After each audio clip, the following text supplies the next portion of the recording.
Lang na hindi mangyari yung gusto mong mangyari, ang hindi okay yung hindi mo man lang sinubukang gawin yung alam mong kayang-kaya mo namang gawin.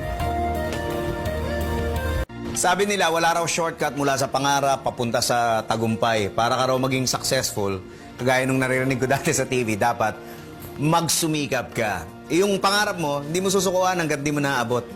Yung pagsusumikap, hindi naman kailangan matagalan eh. Pwede namang mabilis lang, pero dapat sunod-sunod. Yung tipong sasablay ka ng 9 na beses, pero mananalo ka sa pansampu. Madali lang mangarap, mahirap magsumikap. Pero pag yung pangarap, naabot mo sa pagsisikap, nako, lahat ng pangarap, sumasarap. Masaya talaga yung nakakatsamba ka eh. Sabi nga, yung isang tira mo pa lang, nakuha mo na kagad yung gusto mo makuha. Kaya lang, hindi naman lahat maswerte. Hindi naman lahat nakakatsamba. Pero lahat pwedeng matuto. Aralin mong mabuti yung mga dapat mong gawin para maging maganda ang resulta ng mga ginagawa.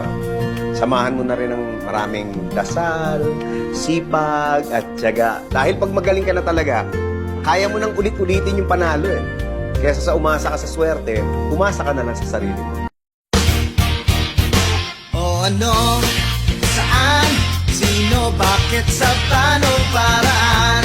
Minsan, ang swerte mo nasa paligid lang. Ang buhay ay ganyan. Nasa palad mo ang pagbabago ng takbo.